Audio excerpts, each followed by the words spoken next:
Olá, doutores e doutoras, tudo bem? É um prazer muito grande estar falando com vocês mais uma vez aqui na Comed. E hoje nós vamos falar sobre a sociedade uniprofissional. A sociedade entre médicos que acaba tendo uma tributação fixa reduzida de ISS em alguns municípios. E nesse vídeo nós vamos falar sobre isso. Vamos lá?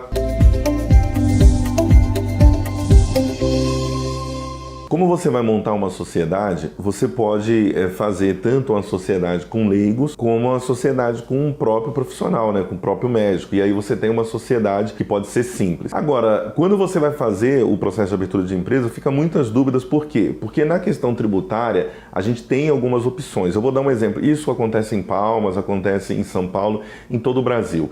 Funciona o seguinte, vamos dar um exemplo de São Paulo, tá? Quando você tem uma sociedade simples pura, que é uma sociedade entre os dois médicos, apenas com aquela atividade, por exemplo, de abrir uma clínica médica, de ter um consultório médico, esse modelo de sociedade, que seria uma sociedade simples pura, ele passa a ser uma sociedade uniprofissional aqui na capital de São Paulo, e aí você tem um ISS fixo, que independente de você faturar ou não, você paga aquele valor fixo. Então isso é muito bom porque as sociedades que faturam 10 mil, 20 mil, 50 mil, 100 mil, elas não vão pagar o ISS que varia. Por exemplo, em Palmas é 5%, São Paulo é 2%, sempre vai variar no Brasil de 2% a 5%. E aí você não paga esse imposto sobre serviço, você paga apenas aquele valor fixo. Para os dois médicos aí poderia ser, depende do município, R$300, R$400 por trimestre. Então é muito diferente do que você pagar 5%, por exemplo, sobre 10 mil reais de faturamento, que já daria R$500. É importante para você ter, para esse modelo de sociedade,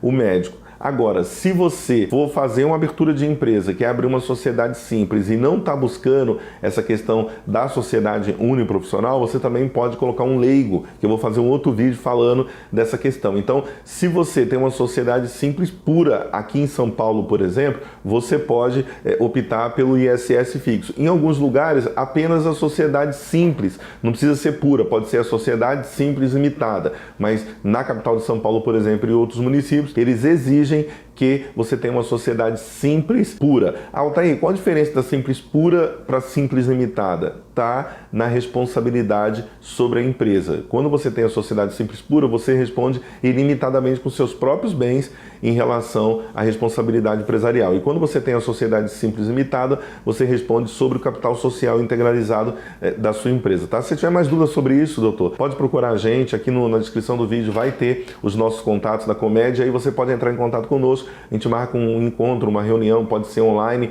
ou pode ser presencial, para a gente conversar um pouquinho mais sobre isso e te esclarecer a outras possibilidades para a tua empresa, tá bom? Muito sucesso para você, doutor e doutora. Vejo você no próximo vídeo. Um grande abraço.